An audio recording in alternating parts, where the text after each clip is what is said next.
Since the end of World War II, the United States dollar has functioned as more than a currency. It has operated as the underlying operating system for global power, a massive mechanical advantage. Because global commerce is conducted in dollars, countries have no choice but to route their wealth through the American banking infrastructure. Controlling the world's reserve currency provides Washington with geopolitical leverage that no other nation can match. But this centralization has a hidden cost. For the United States government, the global reliance on the dollar functions as a geopolitical kill switch.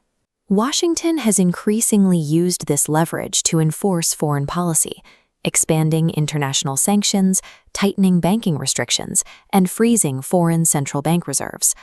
Rivals like China, Russia, and Iran have spent the last decade monitoring the deployment of these financial weapons with escalating alarm. They reached a shared conclusion. Total integration into the American dollar system is no longer just an economic choice, it is a risk to their sovereign independence.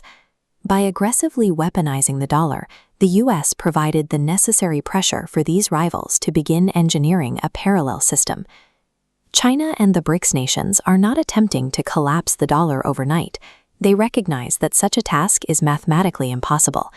Instead, they are pursuing a strategy of strategic fragmentation, the patient, calculated reduction of their dependency over several decades.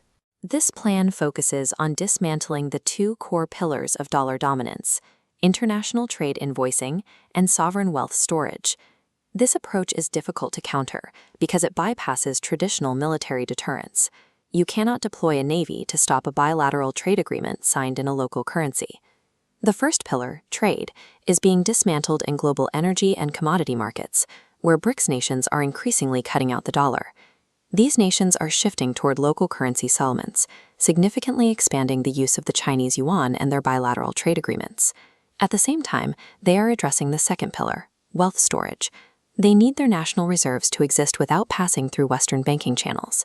This is why central banks are aggressively stockpiling gold, allowing them to decouple their sovereign wealth from American-controlled assets like U.S. Treasuries.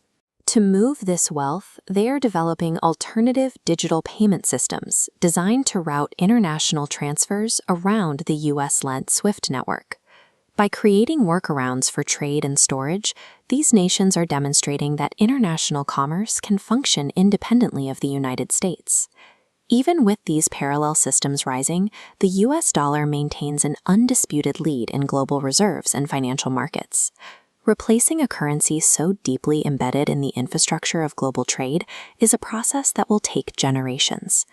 The immediate threat isn't a sudden, total collapse of the dollar's value. Instead, the danger lies in a slow, structural erosion. To judge the dollar's strength only by its current market share is to miss the shift happening beneath the surface. The global economy is moving away from a unipolar system and toward a fragmented network of regional systems. In this future, multiple currencies will compete for influence, gradually reducing the reach of America's financial influence. History shows that global empires rarely vanish in a single moment. Their power typically fades quietly over decades. For the first time in nearly a century, the international community is systematically preparing for a reality where the dollar is no longer the only option. Even if the dollar remains at the top of the hierarchy, the mere existence of a working alternative removes the absolute leverage the United States has held for decades.